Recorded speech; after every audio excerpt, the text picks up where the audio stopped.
No he hecho esto por un buen tiempo. ¿Están todos bien? Voy a hablar sentado hoy por razones obvias. No estoy tan seguro que pueda sentarme por 1 hora y tanto en este momento, pero todo va a salir bien. En las últimas semanas, como ya saben, he tenido un par de problemas de salud que han requerido atención médica. Dependiendo de las circunstancias, creo que cuando uno está en el hospital puede tener mucho tiempo para pensar en las cosas y para leer en general y para considerar las cosas con un poco más de atención que de costumbre. Esto es básicamente lo que me pasó a mí en noviembre y diciembre. Sé que muchas otras personas han estado en la misma situación y todavía lo están, y quiero agradecerles sus oraciones por todo lo que hemos estado en esta situación, o quizás todavía lo estamos. Se hace muy importante cuando uno está en esta situación y se nota mucho que la gente está muy preocupada por uno. Así que, por mi parte, les doy gracias. Ser más consciente a través de la enfermedad de la propia mortalidad y fragilidad, como ser físico, puede, creo, aportar un sentido más profundo de gratitud por el mero hecho de estar vivo. Y estoy muy agradecido por sentirme bien de nuevo. En este proceso he recordado que somos, por supuesto, un complejo sistema electroquímico. Nuestra dimensión física se hace muy evidente cuando nos someten a determinadas intervenciones y procedimientos médicos. Pero creo que también tenemos que recordar, y quizá la situación nos lo recuerde, que también somos una unidad psicofísica. No somos un fantasma en una máquina. No somos un alma inmortal en un cuerpo físico o mortal, sino que tenemos un destino espiritual, más allá de lo físico, del aquí y ahora. Tener tiempo para leer y pensar en estas cosas lo centra a uno un poco. También puede enfocar la mente, según me he dado cuenta, en un análisis más agudo de lo que ocurre en el mundo. Me encontré en un momento dado en un hospital donde me operaron la rodilla, leyendo un montón de comentarios sobre acontecimientos mundiales. En estos sitios no se duerme mucho, así que hay que hacer algo. Devoré una revista en particular. Leí todo lo que contenía, creo, durante una larga noche y me permitió centrarme de nuevo un poco en lo que ha estado ocurriendo últimamente en la política mundial y especialmente en Oriente Medio y en algunos de los problemas sociales que los seres humanos han provocado al maltratarse unos a otros. Todo esto está en las revistas, pero cuando se dispone de tanto tiempo, uno se enfoca un poco más. Todo ello trae a la mente la pregunta, o me trajo a mí a la mente la pregunta, de qué es realmente importante para aquellos de nosotros que hemos sido llamados a convertirnos en seguidores de Cristo. ¿Hay algunas cosas que son más importantes que otras para nosotros? La mayoría de las cosas que hacemos, creo que lo admitirán, día a día, son menos importantes de lo que les atribuimos. A menudo trivializamos lo importante y le damos importancia a lo trivial. A menudo necesitamos una llamada de atención para volver a darnos cuenta de lo que es realmente importante. Cuando pienso en esto, en lo que es importante, me vienen a la mente 3 capítulos de Mateo. Constituyen una valiosa destilación de las enseñanzas centrales de Cristo. Si los leemos con una cierta actitud, con una mente abierta, con vistas a preguntarnos qué es lo que realmente importa en la vida, creo que pueden actuar como unos lentes o prisma, si se quiere, a través de los cuales podemos evaluar nuestras acciones y vivir nuestras vidas. A menos que recibamos estas llamadas de atención de vez en cuando, todos tenemos la tendencia a permitir que las cosas físicas se vuelvan más importantes de lo que realmente son. Tenemos la tendencia a dejar que las cosas materiales desplacen a las espirituales. Incluso podemos empezar a olvidar a Dios y su camino de vida, o permitir que nuestras prioridades se distorsionen por las cosas físicas. Dios advirtió a Israel sobre el problema de olvidar desde un primer momento. En su caso, dijo que se olvidarían de Él cuando prosperaran. Lo físico, en otras palabras, los alejaría de Dios. Los 3 capítulos de Mateo, de los que estoy hablando, comprenden, por supuesto, el Sermón del Monte, algo que hemos enfatizado o mencionado varias veces recientemente en esta congregación. En las últimas 3 o 4 semanas ha sido interesante observar la frecuencia con que se ha mencionado. El sermón comienza con lo general y pasa a lo particular. El capítulo 5 nos da las bendiciones o bienaventuranzas, las verdades generales más básicas. Los versículos 3 al 16 nos proporcionan la base para aplicar las particularidades que vienen después, en el resto de los capítulos 5, 6 y 7.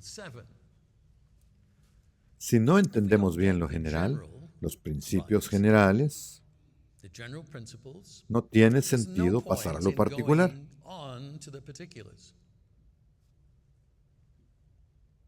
Una vez que tenemos el corazón recto, los comportamientos correctos vendrán después. Es importante tener esos detalles, pero hay que entender bien la primera parte para empezar a aplicarlos y comprenderlos.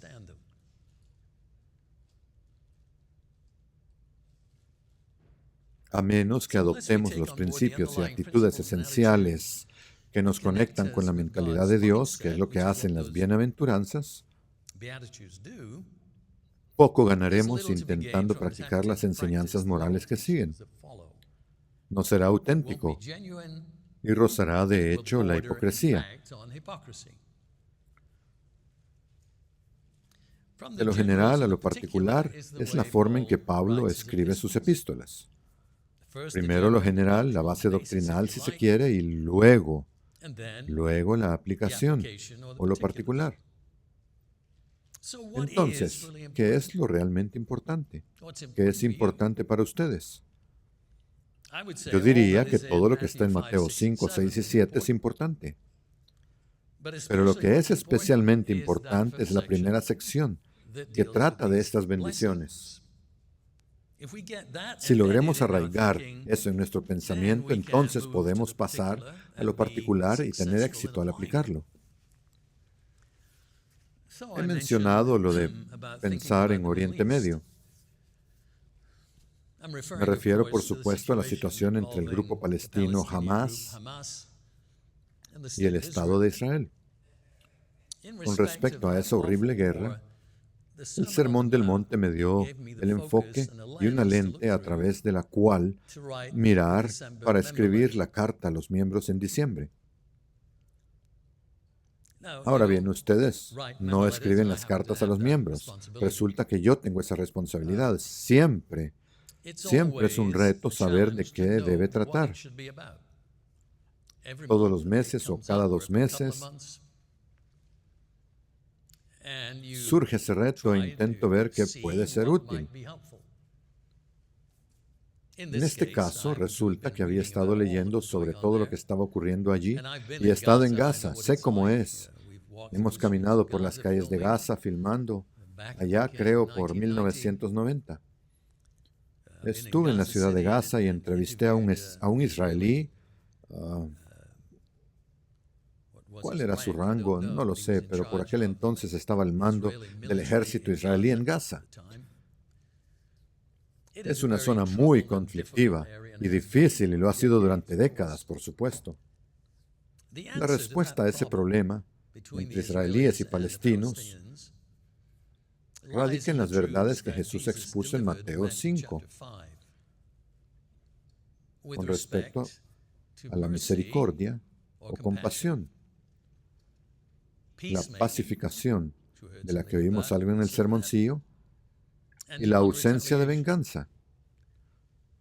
Todas esas cosas están en Mateo 5. La respuesta también está, desde luego, en el juicio o resolución de disputas entre naciones que Cristo llevará a cabo después de su regreso. Habla de Él juzgando entre las naciones. Incluso una traducción dice mediando entre ellas, reuniéndolas para que entiendan cuál ha sido el problema. Creo que pueden ver, espero que puedan ver, a qué me refiero cuando digo que estos 3 capítulos pueden proporcionar una lente para el pensamiento y el comportamiento correctos. Como he dicho antes, el Sermón del Monte es una destilación de las enseñanzas de Jesús. Explica cómo debe creer y vivir el seguidor de Cristo. Comencemos, pues, por lo general. No entraremos hoy en lo particular. Primero, el contexto. Mateo 5:1. Y viendo la multitud, subió al monte, y estando él sentado, se llegaron a él sus discípulos. De esto se desprende que los discípulos constituían el público principal. El contexto, como veremos, está dirigido al seguidor de Cristo. Por lo tanto, no tiene sentido que él dijera todas estas cosas a un grupo grande y público, una audiencia del público. Esto no tendría mucho sentido para ellos. Así que tenemos que enfocarnos en el hecho de que esto está realmente dirigido al seguidor de Cristo. ¿Había otras personas presentes? Es una buena pregunta. Puede ser que, a medida que avanzaba la charla de Cristo, otros empezaran a filtrarse por los márgenes y a escuchar. Porque al final del mensaje leemos esto, Mateo 7, 28 y 29. Y sucedió que cuando Jesús terminó estas palabras, la gente se asombró de su enseñanza, porque les enseñaba como quien tiene autoridad y no como los escribas. La gente parecería ser un grupo más grande que los discípulos. Pero creo que queda claro que estos capítulos están realmente dirigidos al seguidor de Jesús. Por eso quiero leer primero los versículos 3 al 10 del capítulo 5 y luego comentar cada bienaventuranza. De este modo nos hacemos inmediatamente una idea del estado de ánimo que deben ser el núcleo de todo seguidor de Cristo. Sin estas características o identificadores del carácter interior, no seremos verdaderos seguidores de Jesús. No podemos serlo. Observen primero la naturaleza de estas características. Todas tienen un aspecto espiritual y un resultado espiritual correspondiente. Mateo 5:3. Bienaventurados los pobres en espíritu, porque de ellos es el reino de los cielos. Un resultado espiritual. Bienaventurados los que lloran, porque ellos serán consolados. Consuelo espiritual. Bienaventurados los mansos, porque ellos heredarán la tierra. Algo relacionado con el reino espiritual de Dios. Bienaventurados los que tienen hambre y sed de justicia, porque serán saciados de justicia, de la manera correcta de hacer las cosas. Bienaventurados los misericordiosos, porque alcanzarán misericordia, ser compasivos. Bienaventurados los puros de corazón, porque ellos verán a Dios, estarán en esa relación con Él en el futuro. Bienaventurados los pacificadores, porque ellos serán llamados hijos de Dios. Ellos tendrán esa relación. Bienaventurados los que padecen persecución por causa de la justicia, porque de ellos es el reino de los cielos. Notarán que esta sección comienza y termina con el reino de los cielos. Es muy interesante, esos son los apoyos. Volveremos a eso dentro de un rato. Bienaventurado en el sentido y comprensión de una bienaventuranza, bendición, del latín beatus, que significa bendito o feliz. Las personas que están en esa condición, que tienen estas cualidades o características espirituales, van a ser personas felices. Y aquí hay un orden. Hay una razón por la que una característica sigue a la otra. Entonces veámosla una por una. Bienaventurados los pobres de espíritu, porque de ellos es el reino de los cielos. Ser pobre de espíritu tiene dos significados relacionados. Uno, carecer de capacidad espiritual, estar sumido en la pobreza, si se quiere, en lo que se refiere a nuestro espíritu. Y dos, a su vez, es un reconocimiento de la necesidad espiritual. Y muchas veces hemos dicho que esto se refiere a ser verdaderamente humilde o a tener humildad. La humildad, como hemos señalado a menudo, es la clave de muchas cosas. Es reconocer que por nosotros mismos no somos nada respecto a Dios y que sin Dios no podemos hacer nada. Se trata del contraste entre Dios y el ser humano. Reconocer que como seres humanos somos espiritualmente pobres es un reto, es un desafío porque se opone a nuestro deseo natural de ser autosuficientes, de ser autónomos, a ese orgullo que tenemos de nosotros mismos. Se opone a todo eso. El pensamiento de que no somos nada combate contra lo que por naturaleza pensamos de nosotros mismos. Bueno, yo puedo hacerlo, soy autosuficiente, soy capaz, ¿lo ven? Pensamos así por naturaleza. Pero eso no es lo que Dios está buscando. Él busca que dependamos de Él, porque sin Él no podemos hacer nada, porque esa es la verdadera realidad espiritual. No puede haber mayor consecuencia de asumir esta actitud. Si nos reprimimos ante la idea de que la humildad pueda ser nuestro problema, tenemos que preguntarnos si estamos viendo las cosas con claridad. Si lees estas cosas y piensas, bueno, es un poco insultante, quiero decir, ¿por qué iba a...? Y algunas personas hacen eso, leen esto como prueba de debilidad cristiana, como ellos lo verán. Quiero decir, ¿por qué desearíamos ser pobres de espíritu? Creo recordar que leí sobre Hitler, que decía cosas sobre la religión, que creía en la religión o la aceptaba, pero hablaba del cristianismo como algo horrible y débil. No tenía tiempo para eso, porque para él significaba debilidad. Una persona que fuera humilde sería, en su opinión, una persona débil. Sin embargo, aquí se nos dice que se trata del tipo de persona más fuerte. Por lo tanto, no puede haber mejor consecuencia de asumir la actitud de humildad, porque ¿qué dice? Dice que conduce a la entrada y participación en el reino de Dios. Ese es el contrapunto espiritual de ser pobre en espíritu. Entrar en el reino de Dios. La clave para entrar es, sin duda, saber que necesitamos a Dios por encima de todo, que el espíritu y la actitud humanas son insuficientes y de hecho son contrarios a que nos parezcamos a nuestro Padre y a su Hijo. Por eso se nombra en primer lugar la humildad que nace del reconocimiento de la pobreza espiritual. Se la pone en primer lugar. Entonces, ¿qué es importante? Bueno, la humildad lo es. La humildad es muy importante. En Isaías leemos sobre el contraste entre Dios y el hombre en términos de poder y majestad, pero también acerca de la bienvenida que Dios da a los humildes en su espacio. Isaías 57:15.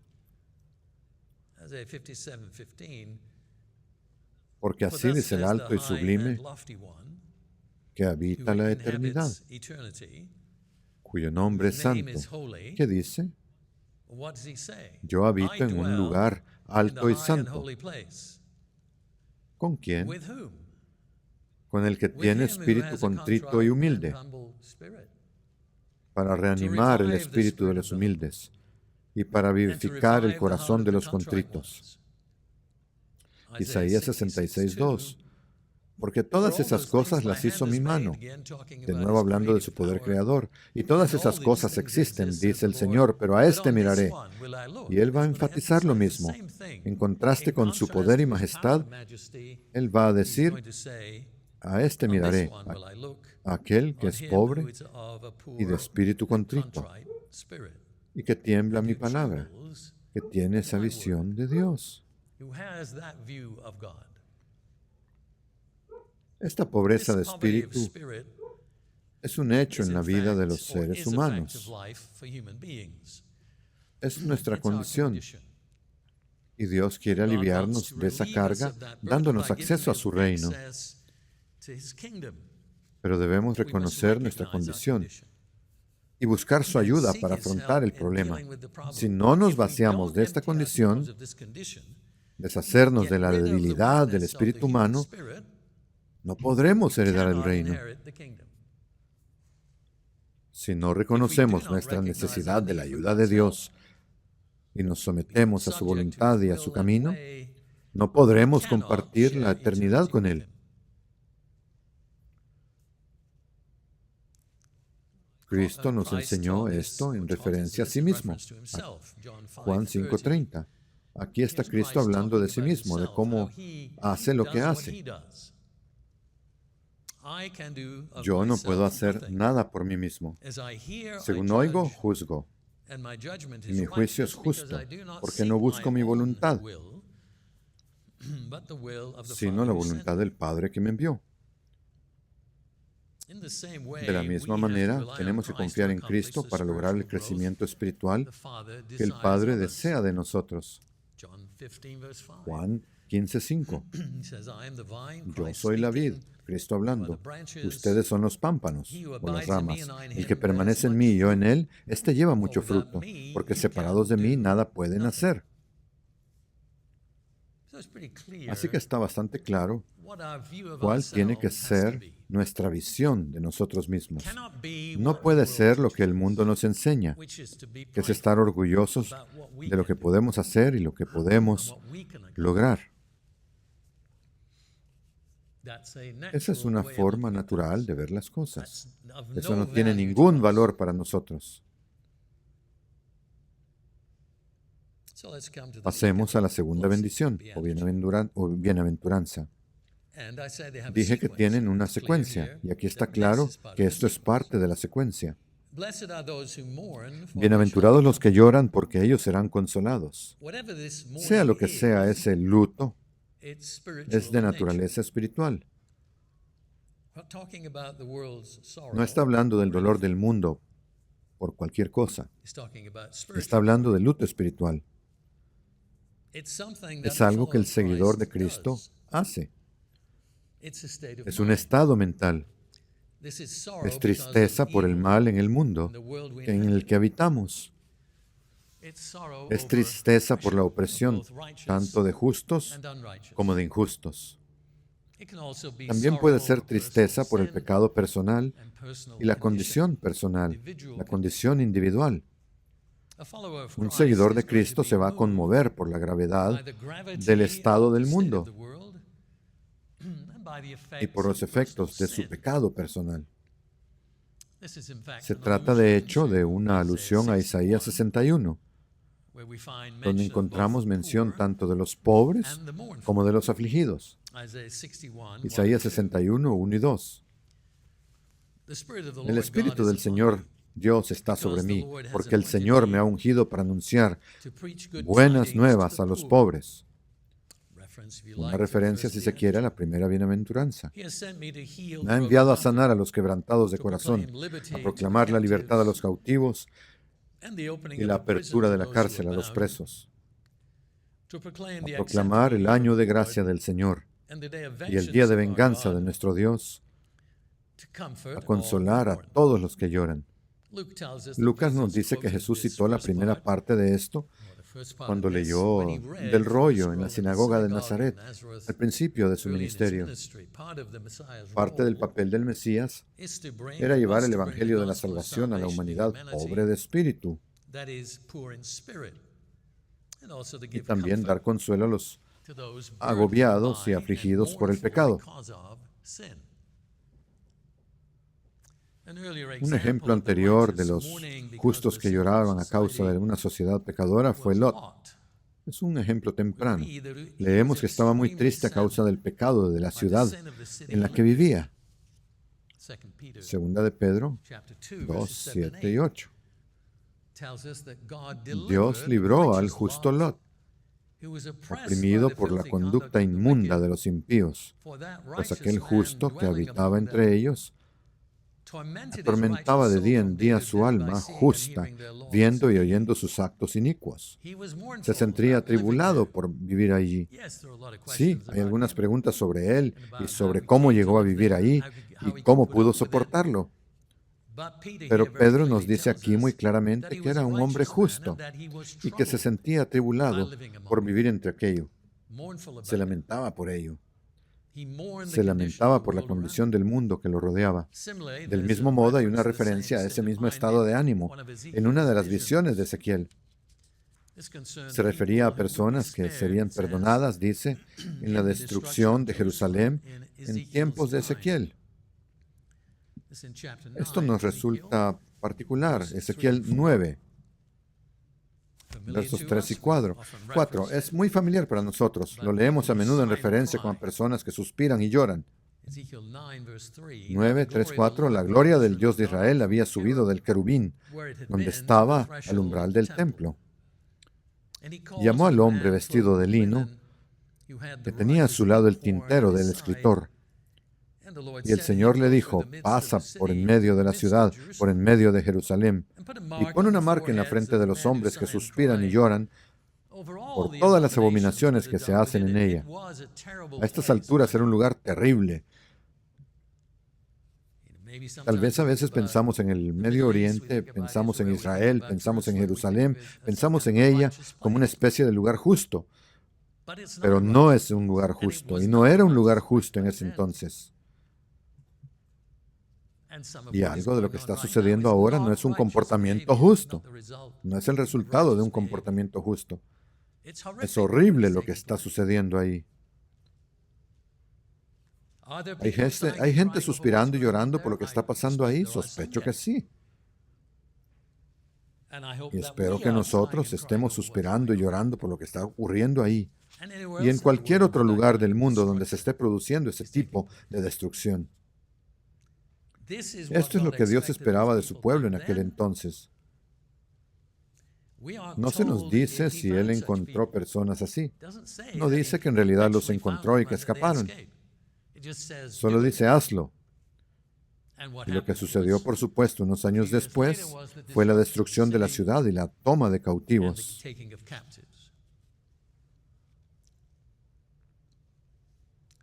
¿No espera Dios lo mismo de nosotros, que tenemos a nuestra disposición el espíritu de discernimiento de Dios? Pablo mencionó su estado de ánimo cuando consideró su continua debilidad. Era algo personal. Estaba triste, afligido por su propia condición. Romanos 7, 21. Encuentro, pues, una ley, que el mal está presente en mí, el que quiere hacer el bien. Un hombre que había estado convertido por muchos años, por décadas para ese tiempo, el tiempo en que está escribiendo esto, bastante tarde en su ministerio, y que ve de sí mismo, tiene la humildad de reconocer que es capaz de una maldad espantosa, de pensar todo tipo de cosas terribles.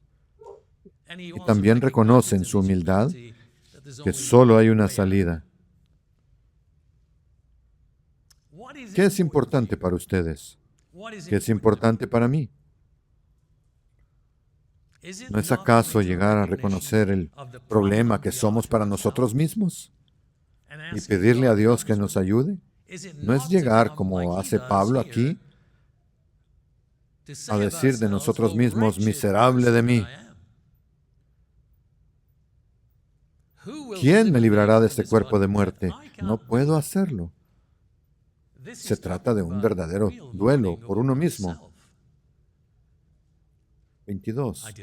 Porque me deleito en la ley de Dios según el hombre interior, pero veo otra ley en mis miembros que se revela contra la ley de mi mente, esa buena ley, y me lleva cautivo a la ley del pecado que está en mí, en mi cuerpo físico.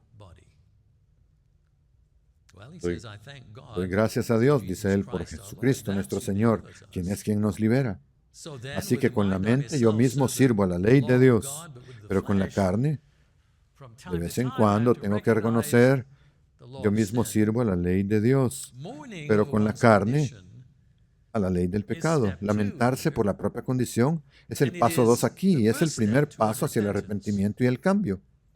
Consideramos al final de cada día lo que hemos hecho en el mismo, que reflejaba el carácter de Dios, y lo que no.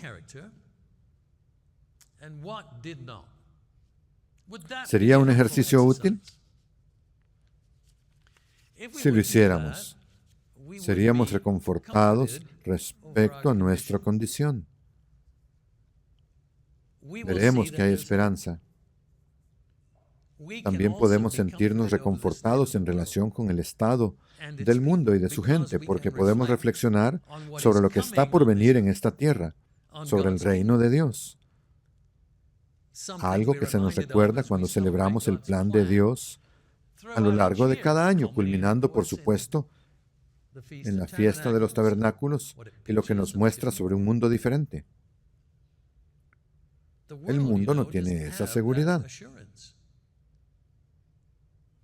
El mundo no tiene el consuelo que ustedes y yo tenemos disponible. 5. Bienaventurados los mansos, porque ellos heredarán la tierra. Esto parece una contradicción,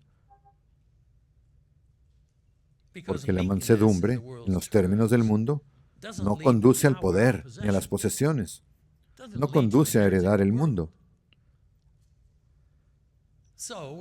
Así que no estamos hablando de un enfoque mundano, ¿verdad? Esta tiene que ser otra característica y bendición espiritual.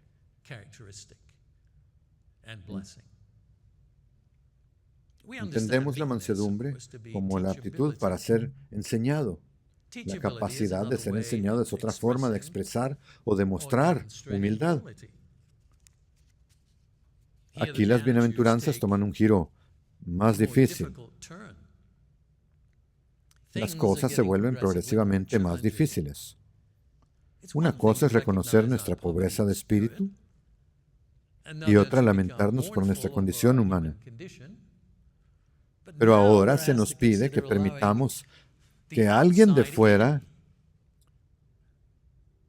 nos muestre dónde estamos equivocados. Alguien o algo va a desafiar nuestra disposición a ser capaces de aprender, a mostrar humildad de otra manera. La mansedumbre consiste en no ser arrogante ni orgulloso. Consideremos varios ejemplos. Abraham exhibió mansedumbre con respecto a Lot. Cuando decidieron cómo seguirían adelante con respecto a sus propiedades. Génesis 13, del 1 al 9. Entonces Abraham subió de Egipto, él y su mujer y todo lo que tenían, y Lot con él, al sur de la actual tierra de Israel. Abraham era muy rico en ganado, en plata y en oro. Y siguió su camino desde el sur hasta Betel, al lugar donde había estado su tienda al principio, entre Betel y Ahí, al lugar del altar que había hecho allí al principio, y allí invocó a Abraham el nombre del Señor. También Lot, que iba con Abraham, tenía rebaños, manadas y tiendas. Él también tenía muchas cosas. La tierra no daba abasto para mantenerlos, pues sus posesiones eran tan grandes que no podían habitar juntos. Y hubo contienda entre los pastores del ganado de Abraham y los pastores del ganado de Lot. Los cananeos y los fereceos habitaban entonces en la tierra. Entonces Abraham dijo a Lot: por favor, que no haya contienda entre tú y yo. Interesante quién hace el primer acercamiento, ¿no? Y entre mis pastores y tus pastores, porque somos hermanos. ¿No está la tierra ante ti? Por favor, sepárate de mí. Si tú vas por la izquierda, yo iré por la derecha. Y si tú vas por la derecha, yo iré por la izquierda. Es una manera admirable de resolver el problema por parte de Abraham. Decidas lo que decidas, puedo vivir con ello. Esa es una actitud mansa, yo sugeriría. Él no está tratando de conseguir lo mejor para él. Dice: tú decides. Y estaba claro quién era digno de respeto y honor aquí. Pero Abraham no insiste. Él no insiste. Del mismo modo, se decía que Moisés era manso. En este caso, incluso el más manso de todos los hombres. Esta descripción surge en un encuentro entre Moisés y sus hermanos. Es una situación inusual. Se muestra a Moisés como una persona no conflictiva, sin pretensiones, que no está llena de orgullo y arrogancia. La verdad sale a la luz en un episodio de confrontación y juicio. Así que pensemos en la actitud de la gente que está en su contra, de ustedes, y pensemos en su actitud. Al acercarse a este relato, imaginemos el estado de ánimo de esta otra gente. Números 12. Entonces Miriam y Aarón hablaron contra Moisés a causa de la mujer etíope con la que se había casado. Porque se había casado con una mujer etíope. Sí, eso es exactamente lo que había hecho. Interesante que se reafirme de esa manera, ¿no? Sí, eso es lo que hizo. Y Dios no lo criticó por eso. No tiene nada en su contra por eso. Pero ellos sí. Y es muy revelador a dónde se dirige esto. Ellos han decidido cómo van a juzgarlo. Pero Dios no hace eso. Entonces ellos dijeron: ¿y cómo se presentan en este escenario? No vienen con una actitud humilde. No son humildes, ¿verdad? No se muestran respetuosos con nadie. ¿Acaso el Señor ha hablado solo a través de Moisés? ¿No ha hablado también por medio de nosotros? Y el Señor lo oyó. Ahora bien, podríamos decir en un aparente contraste, el hombre Moisés era muy humilde, más que todos los hombres que había sobre la faz de la tierra. De repente el Señor dijo a Moisés, a Aarón y Miriam: salgan ustedes tres al tabernáculo de reunión. Y salieron los tres. Entonces el Señor descendió en la columna de nube y se paró a la puerta del tabernáculo, y llamó a Aarón y a Miriam. Y ambos se adelantaron. Entonces dijo: oigan ahora mis palabras. Si hay un problema entre ustedes, yo, el Señor, me doy a conocer a Él en una visión, o le hablo en sueños. Es decir, así es como lo hago normalmente, pero no es así con Moisés. No es así como lo hago con Moisés. ¿Habían pensado en eso? Claramente no lo habían hecho. ¿Cómo hablaba con Moisés? No así con mi siervo Moisés. Él es fiel en toda mi casa. Yo hablo con él cara a cara, claramente. Y no con palabras oscuras, no de maneras difíciles de entender. Y él ve la forma del Señor. Incluso puede ver mi forma general, dice. ¿Por qué, pues, no tuvieron miedo de hablar contra mi siervo Moisés? Entonces se encendió la ira del Señor contra ellos y se marchó. No necesitamos leer el resto. Nos estamos enfocando en la diferencia entre estas dos actitudes o enfoques. Moisés era el más manso de todos. Vean cómo se comportó. Miren cómo Dios se acercó a él. Vean el reconocimiento de Dios por su mansedumbre. Y lo que piensa de la arrogancia, orgullo y la pretensión. David fue manso con respecto a Saúl. Aunque ya había sido ungido rey y Saúl se comportaba de una manera muy impía, impropia de un rey, David permaneció sumiso. Conocía su lugar. Sabía dónde estaba ubicado. Mientras Saúl fuera rey, David no haría nada para derrocarlo. Pablo estaba dispuesto a soportar mucho de los hermanos a veces. Piensen en cómo los corintios abusaron de él, pero él no tomó represalias. Continuó trabajando con ellos. Pueden verlo en 2 Corintios 10. Dijeron, tiene un aspecto terrible y suena horrible cuando habla, y su discurso es despreciable. Su carta a Tito menciona la importancia de una actitud sumisa.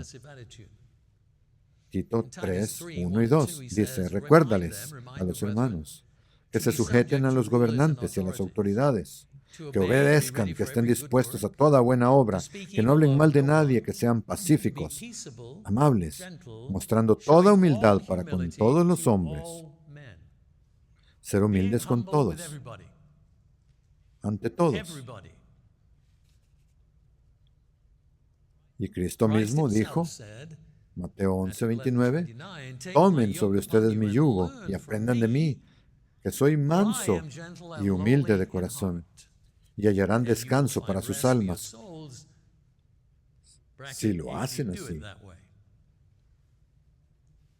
Esta humildad en el trato con los demás produce recompensas de paz. Jesús nunca fue arrogante ni orgulloso. Su ejemplo fue gracia bajo presión, paciencia ante la persecución, el insulto, la burla y el abuso, mansedumbre. La cuarta bienaventuranza es, bienaventurados los que tienen hambre y sed de justicia, porque ellos serán saciados.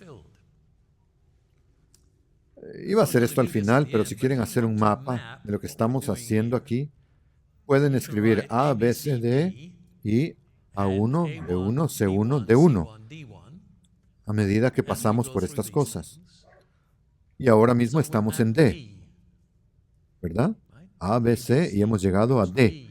Ahora bien, D, esta bienaventuranza en particular es una especie de punto de inflexión, porque ahora no nos estamos centrando en problemas internos, en nosotros mismos, pobres de espíritu, lamentándonos, siendo mansos. Ahora estamos dando un giro y vamos a hablar de lo que debemos hacer. Algo que debemos hacer que nos impulsará hacia las tres siguientes. Es como si estuviéramos subiendo escalones y hemos llegado a este punto aquí y vamos desde ese punto a subir 3 más. Y hay paralelismos que esbozaremos un poco más adelante. Ya les di uno al principio y el final es el reino de los cielos. Muy interesante. Entonces, D, bienaventurados los que tienen hambre y sed de justicia, porque ellos serán saciados. La promesa es, si lo haces, tendrás justicia en tu interior. Tendremos carácter justo si tenemos hambre y sed de ello, si estamos realmente motivados al respecto. Los seguidores diligentes de Cristo serán aplicados, diligentes en la búsqueda de la comprensión del camino de Dios. No es algo que hagamos una vez a la semana.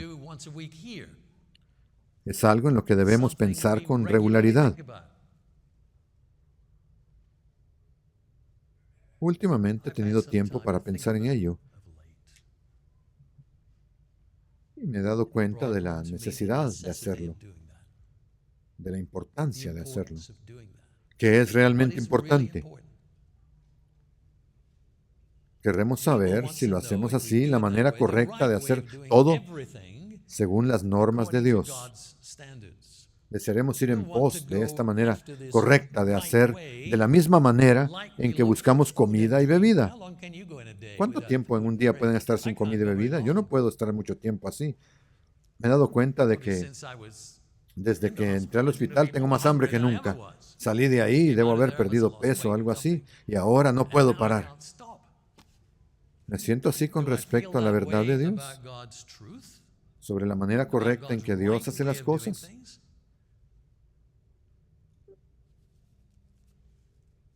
El señor Armstrong me dijo una vez, sabes, cuando empiezo a estudiar la Biblia, a veces no puedo parar. Es como si me metiera en ella y no pudiera parar. Es como una buena comida. Imagínense que solo podemos comernos un maní. Nadie puede comerse solo un maní. Hay un tazón de maníes y no es posible comerse solo uno. Vamos a seguir, ¿verdad? Algo así era para él, descubrir cuál era el camino de Dios y de qué se trataba, avanzando en su conocimiento y en su entendimiento. Así que aquí, como digo, hemos pasado de las bienaventuranzas más introspectivas de reconocer y lamentar nuestra debilidad y de pasar a un segundo plano, estar dispuestos a hacer lo que debemos hacer para crecer a la manera de Dios. Este es un giro que hemos dado ahora. Tener hambre y sed de justicia es querer revestirnos del nuevo ser, con las cualidades que Dios desea para nosotros. Es tener el impulso y la ambición de ser esa nueva persona. Si lo hacemos, se nos promete que Dios nos llenará del alimento y de la bebida espirituales que tan desesperadamente necesitamos, pero tenemos que demostrar que eso es lo que queremos. No nos lo va a dar si no demostramos que eso es lo que realmente queremos. Colosenses 3, 1 al 4. Si pues han resucitado con Cristo, sí, lo hemos hecho. Entonces, busquen las cosas de arriba.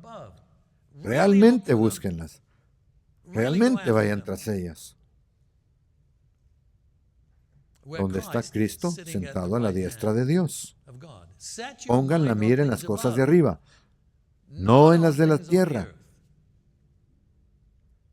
¿Qué es lo importante?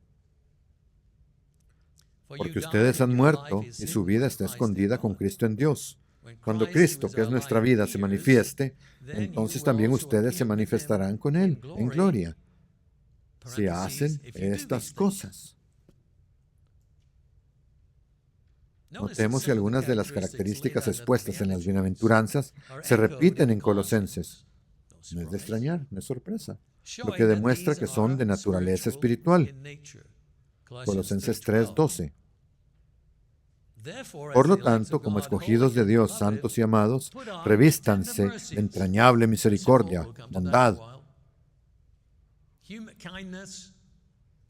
humildad, compasión, mansedumbre, paciencia, soportándose unos a otros y perdonándose unos a otros.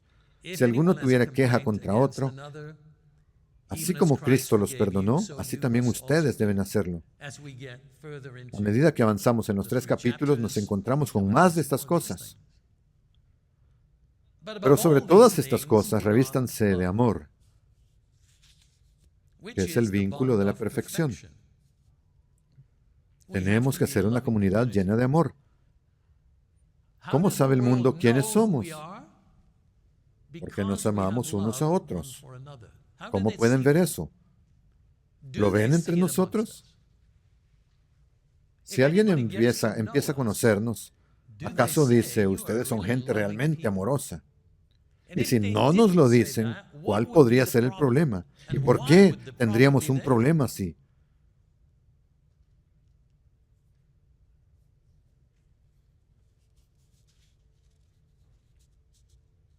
Veo mucho de esto entre nosotros. Pero estoy seguro de que podemos hacerlo mejor. Veo mucho de esto. Veo mucha gente que se preocupa por los demás. Pero el amor es el vínculo de la perfección. ¿Qué es lo importante? Que reine en sus corazones la paz de Dios, a la que también fueron llamados en un solo cuerpo. Que haya paz en la iglesia. A veces la paz se rompe porque la gente murmura. Hay chismes sobre cosas. Últimamente he vuelto a cruzarme con esto. Mucho parloteo innecesario. Sucede cuando nos hundimos de nuevo en lo natural, en nuestra naturaleza humana. Que la paz de Dios reine en sus corazones, a la cual también fueron llamados en un solo cuerpo, y sean agradecidos. Que la palabra de Dios habite abundantemente en ustedes, con toda sabiduría, enseñándose y amonestándose unos a otros. Mostrarnos unos a otros donde no estamos tomando las decisiones correctas.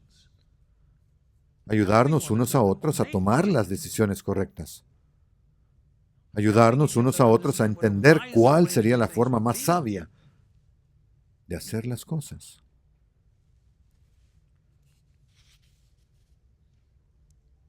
Amonéstense unos a otros con salmos e himnos y cánticos espirituales, cantando con gracia en sus corazones al Señor. Y todo lo que hagan, ya sea de palabra o de obra, háganlo todo en el nombre del Señor Jesús, dando gracias a Dios Padre por medio de Él, emulando su manera de hacer las cosas. Háganlo todo en el nombre del Señor Jesús. ¿Qué significa eso? Es una frase interesante. ¿Qué significa en la práctica? Significa ser como Él y ser evidentemente como Él.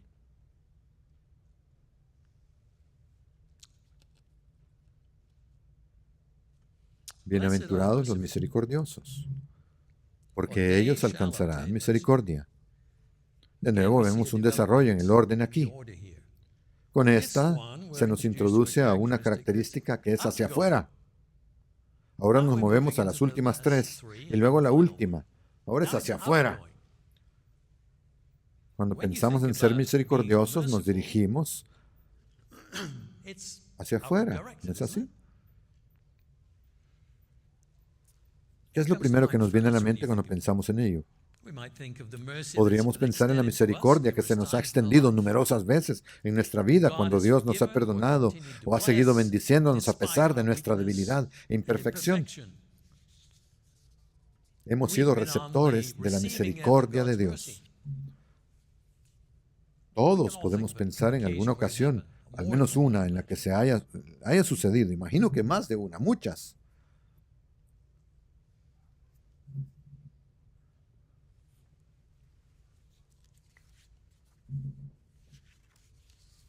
Cristo nos sirvió de ejemplo. Él manifestó la misma misericordia durante su vida en la tierra. De hecho, somos más que seguidores de Cristo. Pablo lo dice así en Gálatas. Oh, bueno, yo soy un seguidor de Cristo, ¿saben? Somos más que eso. Y aquí, ¿cómo? ¿De qué forma somos más que eso? Gálatas 2:20. He sido crucificado con Cristo. Ya no vivo yo, sino que Cristo vive en mí. ¿Sí? ¿Vive Él en mí?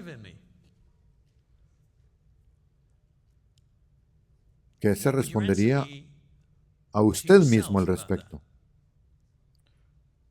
Y la vida que ahora vivo en la carne, la vivo por la fe en el Hijo de Dios, que me amó y se entregó a sí mismo por mí.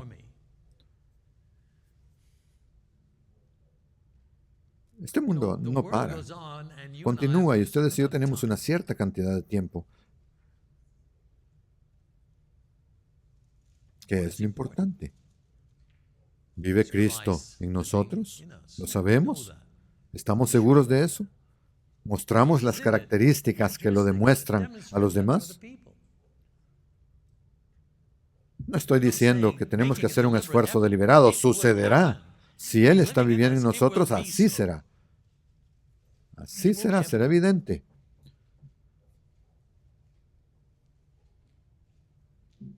Si es Cristo a quien permitimos obrar en nosotros por el Espíritu de Dios, entonces deberíamos ver las mismas actitudes y acciones que Cristo tuvo. Filipenses 2 habla de la humildad de Cristo, cuando dice que debemos tener la misma mentalidad. 2:5. Haya pues en ustedes este sentir que hubo también en Cristo Jesús. Es tan fácil leerlo por encima, pero ¿es esa la mente que está en mí? ¿Es esa la mente en mí? Tengo que hacerme esa pregunta. Ahora, este principio seguramente se aplica a cualquier otra característica de Cristo. Debemos emular cada una de ellas, no solo su humildad, sino cualquier otra cosa que podamos nombrar como una característica de Cristo. Debe ser algo que está dentro de nosotros, que estamos emulando de Él.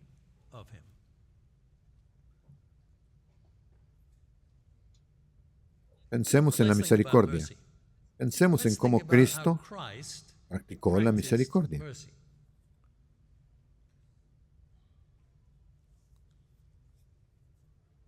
Ahora bien, Cristo trataba a menudo con escribas y fariseos.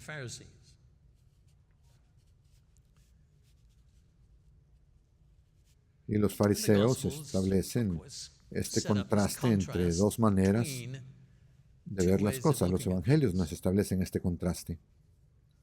Los fariseos y los escribas tenían una cierta manera de ver las cosas. Y en gran medida eran personas respetuosas de la ley. Pero fueron objeto de duras críticas a pesar de que cumplían la ley, porque su observancia de la ley no se prestaba igualmente a los aspectos más importantes o significativos de la ley, los asuntos de mayor peso, como dice Cristo, la justicia, la misericordia y la fe.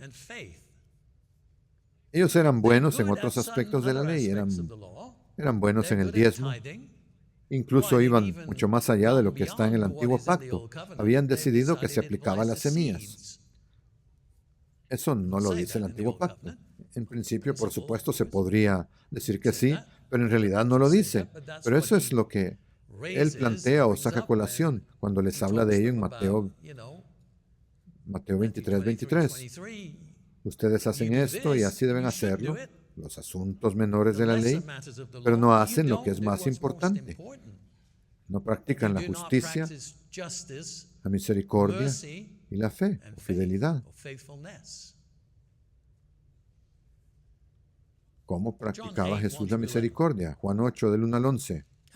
¿Cómo practicaba Jesús la misericordia? Entonces Jesús se fue al monte de los olivos, pero muy de mañana entró otra vez en el templo, y se le acercó todo el pueblo, y sentándose les enseñaba.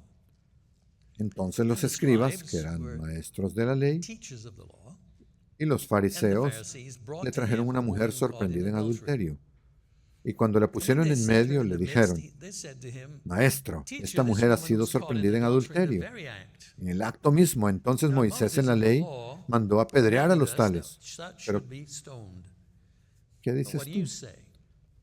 Esto dijeron poniéndole a prueba. Los comentarios dan varias explicaciones de lo que estaban tratando de probar.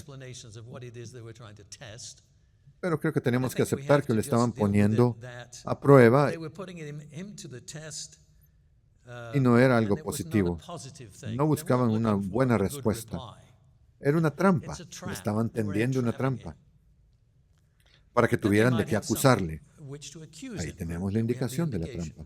Pero Jesús se inclinó y escribió en el suelo con el dedo, como si no oyera. Hay varias especulaciones sobre lo que esto significa. No creo que tengamos que entretenernos con ello.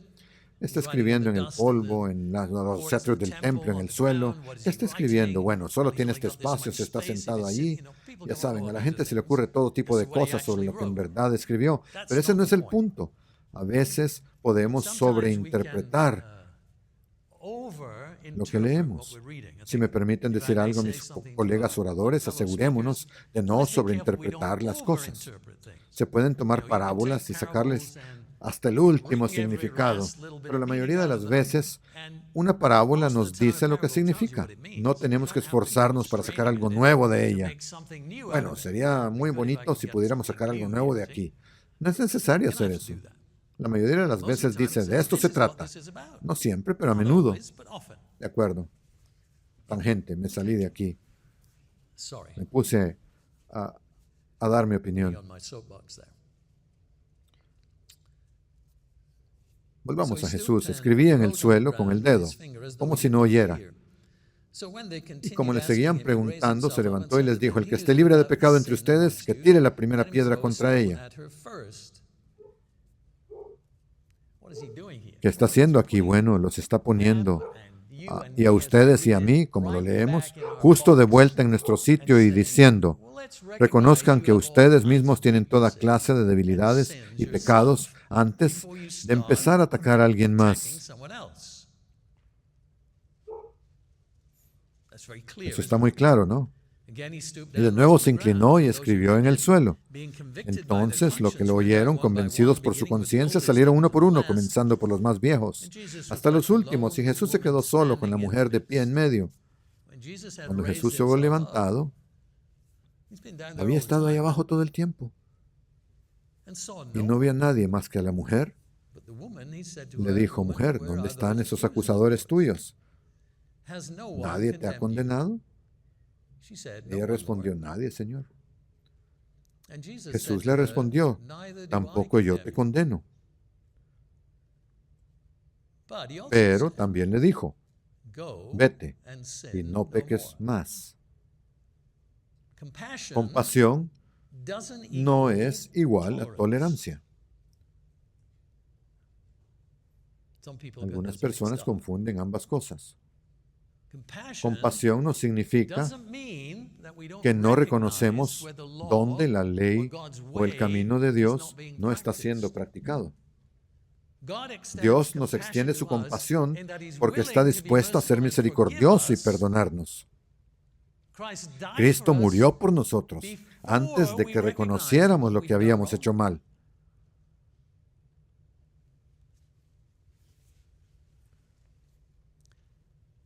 Podemos tener el estado de ánimo de los expertos en la ley y los fariseos, listos para condenar y aplicar el castigo según el antiguo pacto.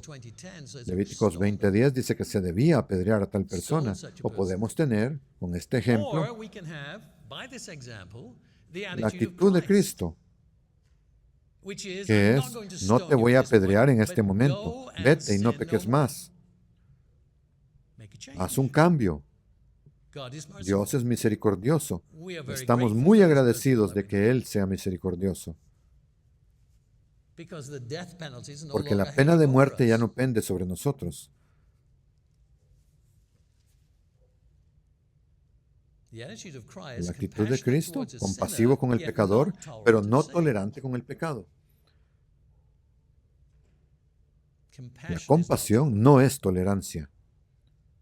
Lo que se representa aquí en un ejemplo práctico concuerda con una declaración anterior de Juan, en Juan 3:14. Y como Moisés levantó la serpiente en el desierto, así es necesario que el Hijo del Hombre sea levantado, para que todo el que crea en Él no perezca, sino que tenga vida eterna. Porque de tal manera amó Dios al mundo que ha dado a su Hijo unigénito, para que todo aquel que en Él cree no se pierda, mas tenga vida eterna. Porque Dios no envió a su Hijo al mundo para condenar al mundo, juzgarlo y acabar con él, sino para que el mundo se salve por él. ¿Cuál es nuestra actitud ante el mundo que nos rodea? Bueno, pues son todos unos pecadores, es un mundo horrible en el que vivimos. No. Esperen un minuto. ¿Ese es el enfoque de Cristo para mí y para ustedes? ¿O Él dice: aquí está el problema, ve a arreglarlo? Puedes ser perdonado, puedo extenderte misericordia para que no mueras para siempre. Y Él todavía nos está extendiendo eso a ustedes y a mí, porque cada noche cuando vamos a casa y pensamos: ¿qué hice este día? De seguro habrá cosas que se nos ocurran que necesitan perdón, a pesar de que ya hemos sido llamados, pero ahora tenemos acceso inmediato. Esa es una gran cantidad de misericordia.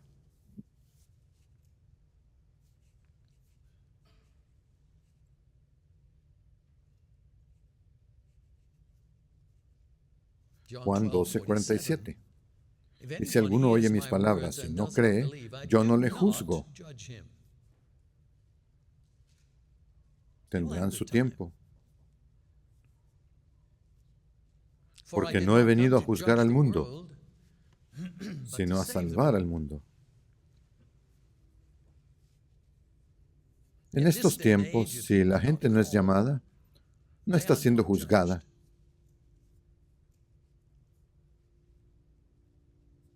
Ni tampoco condenada. Su tiempo vendrá para arrepentirse y ser perdonados.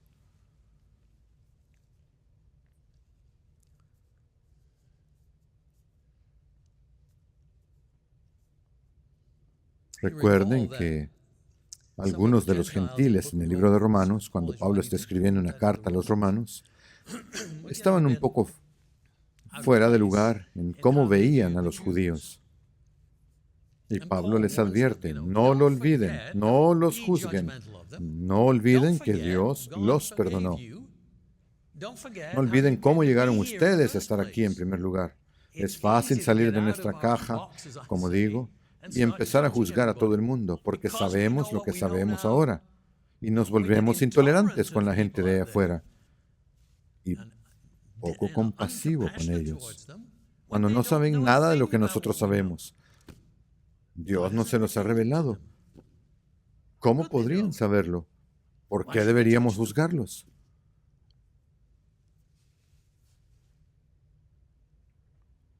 Cuando, como seguidores de Cristo, sentimos la tentación de precipitarnos a juzgar, deberíamos más bien recordar que somos pecadores perdonados, que nos hemos beneficiado de la misericordia de Dios. Eso es lo que nos enseñan estas escrituras. Esto debería llevarnos a compadecernos de quienes siguen atrapados en formas equivocadas de pensar y de vivir, igual que lo hemos estado nosotros y a veces lo seguimos estando. Eso me parece muy claro de todo lo expuesto. No estoy hablando de condonar el pecado. Estoy hablando de compasión por las personas que ni siquiera saben lo que están haciendo.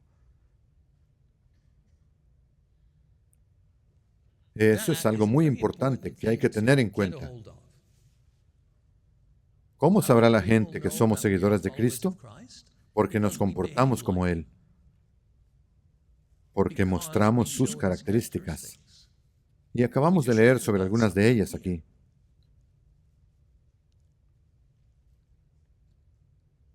No porque seamos autojustos y santurrones contra ellos. ¿Cómo creen que se siente la gente si perciben que nos comportamos como santurrones y como autojustos contra ellos? ¿Cómo les ayuda eso? ¿Es acaso la arrogancia algo bueno? Por supuesto que no, es algo terrible.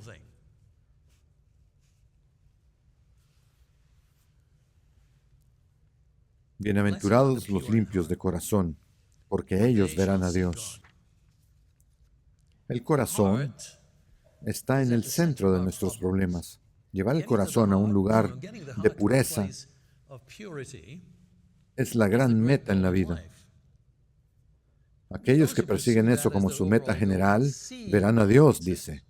Verán a Dios. El corazón natural no verá a Dios. Es el corazón natural el que contamina a la humanidad. Mateo 15, 18. Pero lo que sale de la boca sale del corazón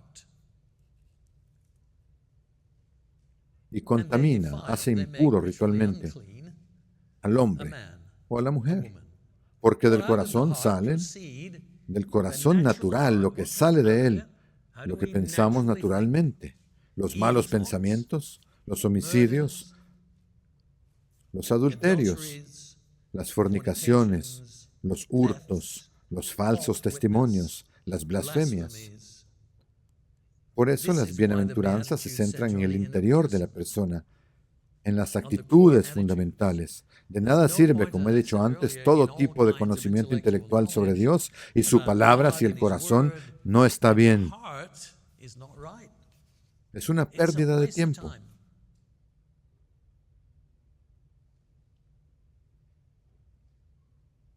Podemos leer todos los comentarios. Yo tengo docenas de comentarios. Los leo a menudo. Pero eso no me va a llevar al reino de Dios.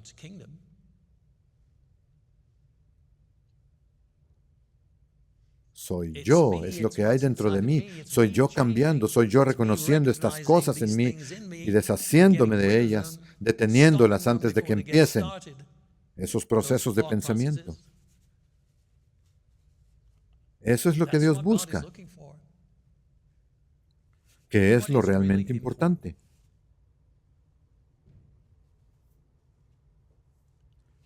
Cuando Jeremías dijo que el corazón no puede ser conocido por el hombre natural, que es engañoso, se estaba haciendo eco de lo que Dios había dicho en el restablecimiento de la sociedad después del diluvio.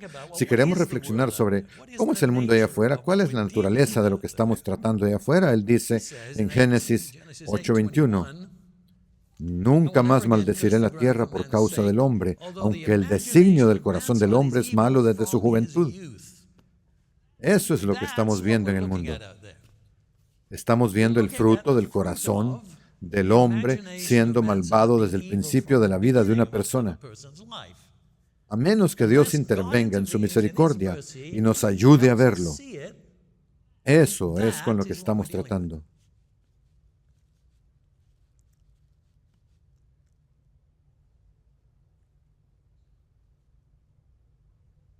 Y eso nos hace incompatibles con Dios, a menos que haya alguna forma de resolver la impureza.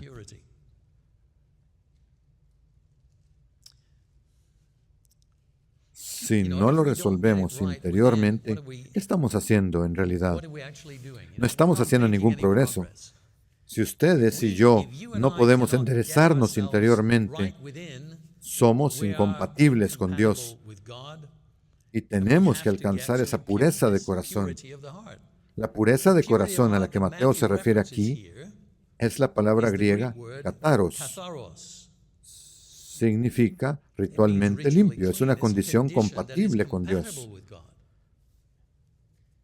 Pero los seres humanos no exhiben esa clase de corazón por sí mismos. No estamos ritualmente limpios de esa manera por nosotros mismos.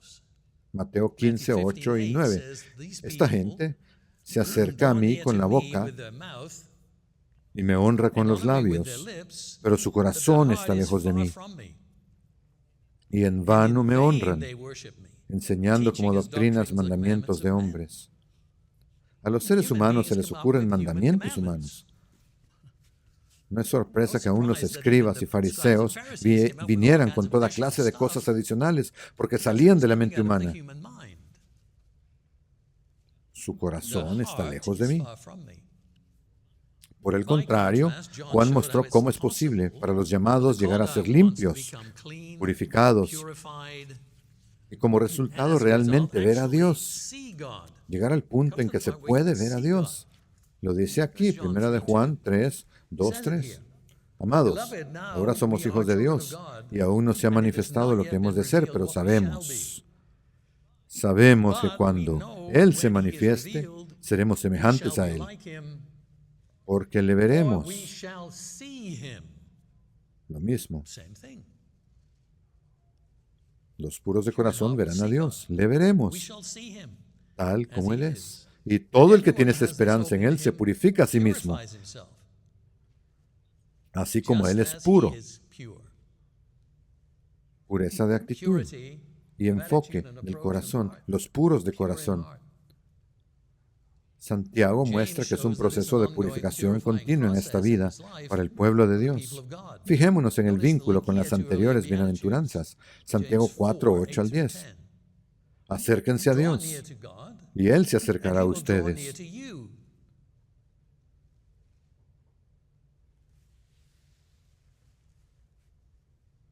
No falta mucho para la Pascua.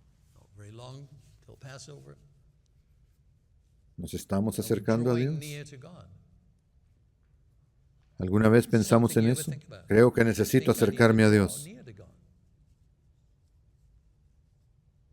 La vida sigue todos los días. Lo mismo de siempre, todos los días. Hacemos todas las mismas cosas. todos esos patrones habituales por los que pasamos. ¿Cuándo incluimos el acercarnos a Dios? ¿Pensamos en ello alguna vez? ¿O es solo un día más? Acérquense a Dios y Él se acercará a ustedes. Limpien sus manos, pecadores. ¿A quién le escribe? ¿Alguna vez piensan en eso? Algunas personas piensan que la Biblia está pensada para todo el mundo, ¿saben? El Nuevo Testamento es para la iglesia, ¿no? Carta tras carta tras carta, dirigida a los miembros de la iglesia. No está dirigida al mundo, está dirigida a la iglesia.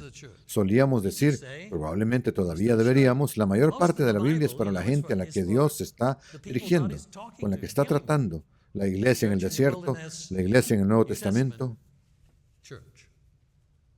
No es para que la lea cualquiera. Las personas cuando la leen no pueden entenderla.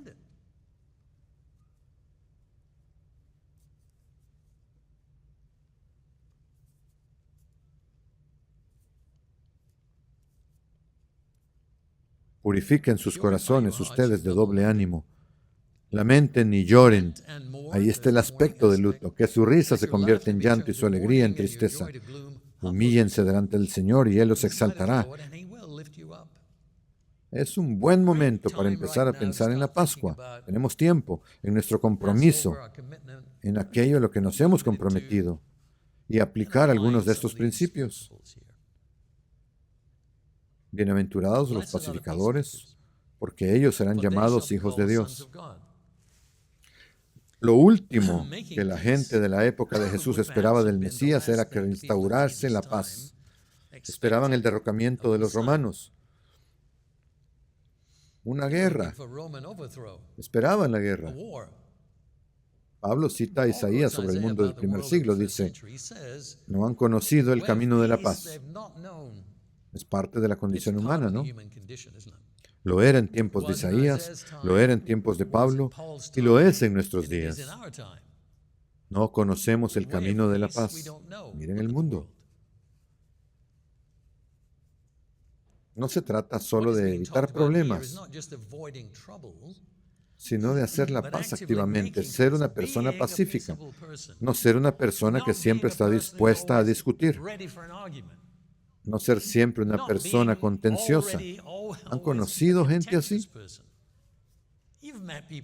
¿Quieren estar cerca de ellos? Yo no quiero estar con gente así. Prefiero estar con gente agradable, placentera, pacífica, tranquila. ¿Por qué querría alguien algo distinto?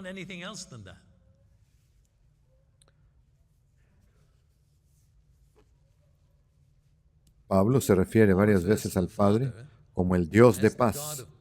Utiliza esa descripción de Dios varias veces. Él es el Dios de paz. La paz es el camino de Dios, es el producto de la mente de Dios. Cristo va a ser el príncipe de la paz. La paz y la seguridad van a identificar su reino. Isaías 32:17. Paz y seguridad. Él espera paz en la iglesia de hoy. Segunda de Tesalonicenses 3:16.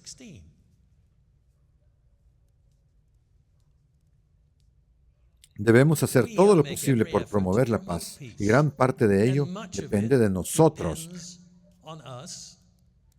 personalmente. Hebreos 12:14. Busquen la paz con todas las personas y la santidad. ¿Punto y final? No. Sin la cual nadie verá al Señor. Así de importante es que ustedes y yo promovamos la paz con todos. Porque si no lo hacemos, no veremos al Señor. ¿Qué es lo importante? Estamos reconciliados y en paz con Dios gracias a que se cumple el plan de Dios en Cristo. Así es como podemos estar en paz con Dios mismo. Esta extensión de la misericordia de Dios ha producido la paz entre nosotros y el Padre. Reconciliación. Romanos 5:1. Por tanto, habiendo sido justificados por la fe, tenemos paz para con Dios por medio de nuestro Señor Jesucristo. Romanos 8:6. Porque el tener una mentalidad carnal es muerte, pero el tener una mentalidad espiritual es vida y paz. No debe haber falta de paz en la iglesia si estamos haciendo estas cosas, si realmente entendemos quiénes somos y estamos aplicando estas cosas. ¿Por qué no habría paz en la iglesia? La falta de paz en la iglesia me dice que estas cosas están dejando de hacerse de alguna manera y que tanto ustedes como yo tenemos que hacer algo al respecto.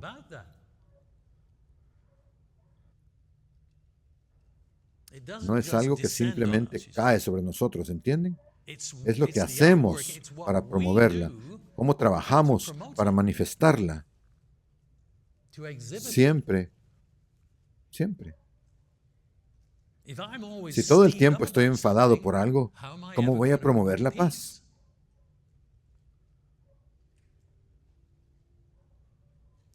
Pasemos a la última bienaventuranza. Bienaventurados los que padecen persecución por causa de la justicia. No estamos tan seguros de leer esta, ¿verdad? Es difícil. Varias de estas bienaventuranzas son difíciles.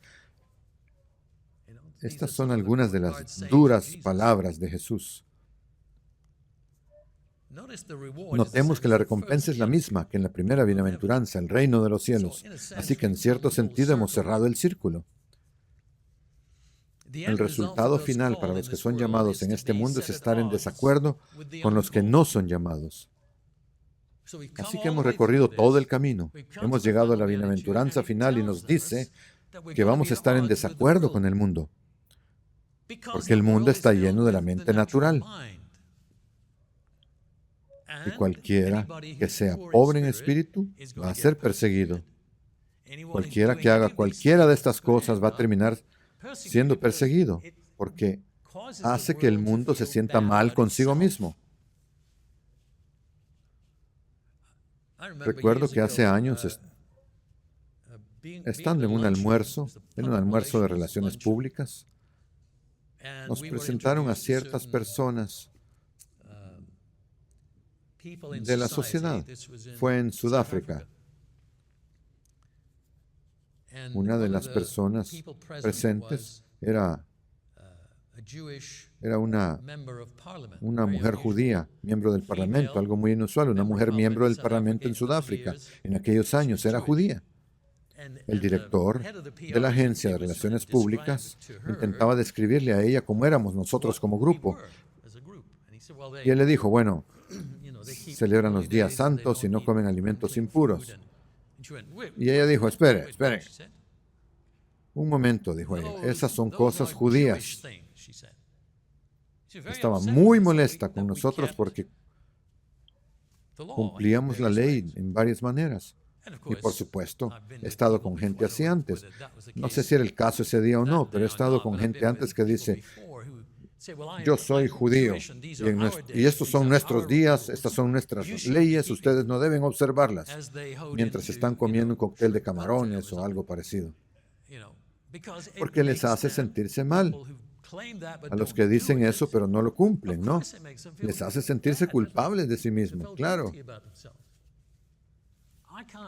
No puedo evitarlo, ¿verdad?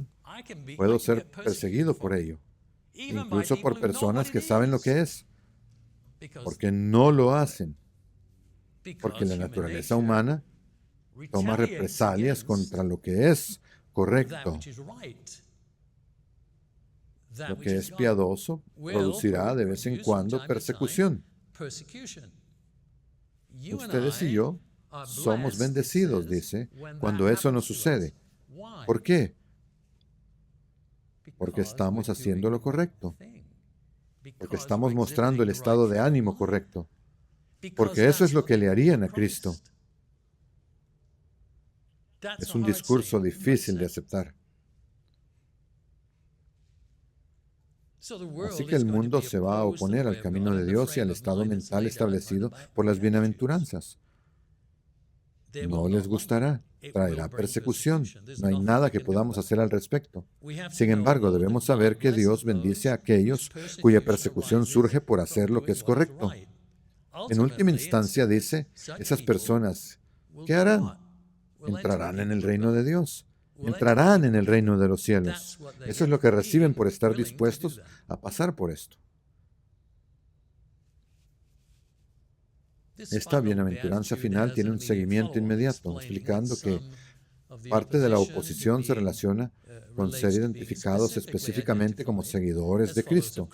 Tenía un significado real para aquellos discípulos del siglo I, pero también lo tiene para nosotros hoy, en la medida en que la gente se da cuenta de que a eso es a lo que nos dedicamos, de que eso es lo que somos. Hay gente que odia eso.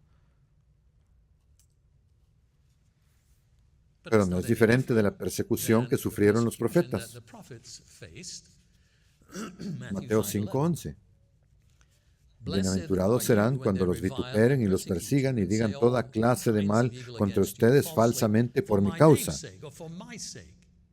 identificando a Cristo como el centro del problema, lo que ellos objetan. Alégrense y regocíjense, porque grande es su recompensa en el cielo, ya que así persiguieron a los profetas que fueron antes que ustedes. Una persecución semejante siempre espera a algún pueblo de Dios. Se nos advierte de esto en la parábola del sembrador, donde la causa es seguir el camino de Dios, obedecer su palabra. Esto hace que algunas personas tropiecen, que sufran persecución. Marcos 4:16. También estos son los sembrados en terreno pedregoso, que cuando oyen la palabra enseguida la reciben con alegría, pero no tienen raíz en sí mismo y por eso duran solo por un tiempo. Gran advertencia para nosotros. Después, cuando surge la tribulación o la persecución por causa de la palabra, por seguir el camino de Dios, inmediatamente tropiezan. Algunas personas tropiezan cuando viene la persecución o la oposición a la forma de vida que estamos viviendo. La bienaventuranza dice, bienaventurados son ustedes si hacen esto frente a esa persecución. Pablo sufrió mucho en ese sentido desde dentro y desde fuera de la iglesia. Menciona esto a Timoteo. Extiende su aplicación a todos los que siguen sinceramente a Cristo de la manera en que se habla en las bienaventuranzas. Segunda de Timoteo 3:11. Persecuciones, aflicciones que me sobrevinieron en Antioquía, en Iconio, en Listra. ¿Cuántas persecuciones soporté? Y de todas ellas me libró el Señor. De eso se trata, ¿no? Sí, y todos los que desean vivir piadosamente en Cristo Jesús sufrirán persecución. Una afirmación difícil. Las bienaventuranzas, pues, son los elementos básicos del estado de ánimo espiritual que se debe desarrollar como seguidor de Cristo. Son un conjunto de afirmaciones organizadas en un patrón lógico. Consideremos lo siguiente, entonces, hagámoslo juntos, como una posible manera de ver la conexión entre ellas. Si están haciendo A, B, C, D, las tres primeras, A, B, C, pobre de espíritu, los afligidos y los mansos, están más orientadas hacia el interior. Hablan de lo que debemos abordar en primer lugar, seguir a Cristo. Seguir a Cristo. Tenemos que reconocer humildemente nuestra pobreza espiritual. Tenemos que lamentar nuestras limitaciones como seres humanos y tenemos que ser enseñables por Dios, mansos. La cuarta bienaventuranza, ya lo he dicho, es la que se refiere a la seriedad en la búsqueda de la justicia de Dios. Se erige, si se quiere, como un punto focal porque las tres que siguen están más orientadas hacia el exterior, aunque son paralelas a las tres primeras. Ser pobre de espíritu lleva a expresar misericordia, ¿verdad? Pobre de espíritu, la misericordia es la primera de las tres segundas. Ser pobre de espíritu lleva a expresar misericordia, porque reconocemos que no somos mejores que nadie. Si se es pobre de espíritu, se reconoce lo que se es y se puede extender la misericordia a otras personas. Comprender nuestra propia pobreza espiritual en ese sentido nos lleva a sentir compasión por los demás. El beneficio de lamentarnos por nuestra naturaleza nos lleva a desarrollar la pureza de corazón y de intención. Así que el segundo, B y B1, el duelo es desarrollar la pureza de corazón y de intención. La mansedumbre lleva a hacer las paces. porque es la actitud que subyace a la no agresión. Buscar la justicia de Dios llevará a la persecución. Por último, existe un paralelismo entre la bendición de los pobres de espíritu y la de los perseguidos por la justicia. Lo que reciben, ambos ganan el reino de Dios. Este es el diagrama, entonces. A, pobres en espíritu, reino de los cielos. B, luto, consolación. C, manso, heredando la tierra. D, justicia, ser lleno de ella. A1, misericordioso, obteniendo misericordia. B1, puros de corazón, ver a Dios. C1, pacificadores, ser hijos de Dios. D1, perseguidos, reino de los cielos.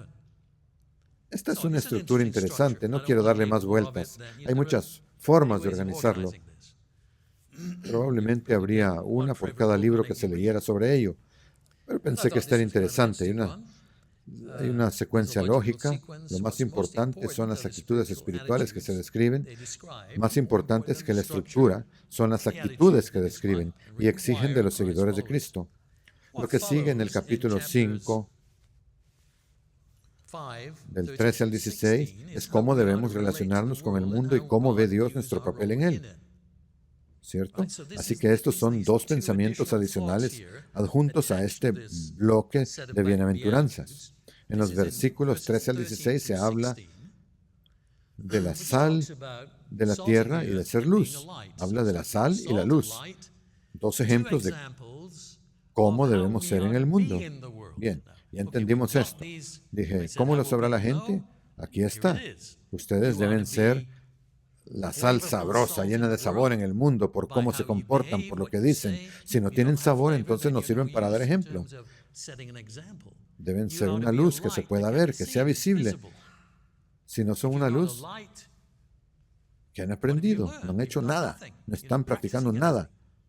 Así que esa pequeña sección del 13 al 16 es sobre cómo debemos relacionarnos con el mundo y cómo ve Dios nuestro papel en el mundo. Son dos imágenes muy poderosas, sal y luz. Está claro lo que significan. Antes he mencionado que las bienaventuranzas nos dan una lente o un conjunto de lentes para ver el mundo. He terminado un editorial para Visión y hoy voy a concluir citándola. Lo publicamos anoche. Hay una sección en él que se relaciona con lo que hemos hablado. Lo escribí para el público general, un público como el que podía estar escuchando desde fuera de la multitud mientras Cristo hablaba a los discípulos. Lo comparto porque tal vez da un ejemplo de lo que quiero decir con utilizar las bienaventuranzas como lente para entender el mundo y en última instancia dar respuesta a sus problemas. Vamos a adentrarnos en el editorial. En este momento en que las guerras hacen estragos en Gaza y Ucrania, cuando civiles de todas las edades son brutalmente destruidos, algunos de los principios de Jesús adquieren una actualidad abrasadora. Uno de ellos es la necesidad de mostrar misericordia o compasión a todas las personas. Él dijo, bienaventurados los misericordiosos, porque ellos recibirán misericordia. Otra traducción dice, bienaventurados los compasivos, porque ellos alcanzarán compasión. Jesús también enseñó, bienaventurados los pacificadores, porque ellos serán llamados hijos de Dios. Esto es muy difícil y desafiante, porque la mayoría de nosotros tomamos represalias cuando nos atacan. Jesús se refirió a esto en otra parte del mismo mensaje. Ustedes han oído que se dijo, ojo por ojo y diente por diente. Pero yo les digo que no resistan a una persona malvada. Que no resistan a una persona malvada. Al que te abofetee en la mejilla derecha, vuélvele también la otra. Estos son algunos de los dichos más duros de Jesús, los más difíciles de aceptar y poner en práctica. ¿Dijo estas cosas porque era liberal o conservador? ¿Un sectario, un escriba, un fariseo o un herodiano? ¿Era radical o reaccionario?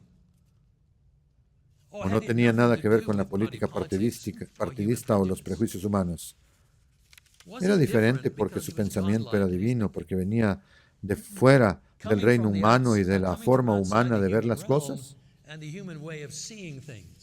Yo diría que actuaba desde la perspectiva de los valores divinos.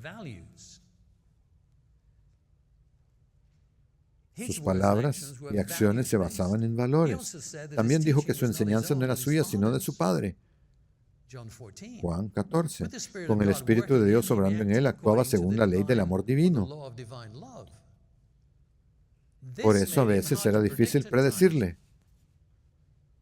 Lo que hacía y decía era a menudo una sorpresa, porque se salía de la norma humana.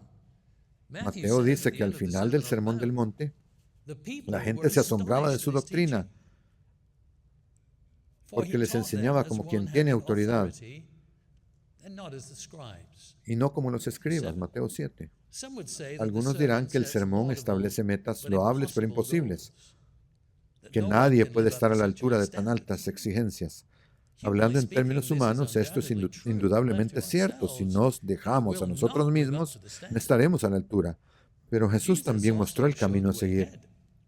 En principio dijo, para los hombres esto es imposible, pero para Dios todo es posible. Mateo 19. Fin de la cita. Lo que sigue en el resto del Sermón del Monte son los aspectos prácticos de vivir las características espirituales definidas por las bienaventuranzas. Pero no podremos aplicar con éxito la enseñanza que viene a continuación sin una base espiritual. Es decir, fracasaremos en la práctica sin la actitud espiritual correcta. Pero tendremos éxito cuando demos prioridad a lo primero lo primero. Y eso es lo verdaderamente importante.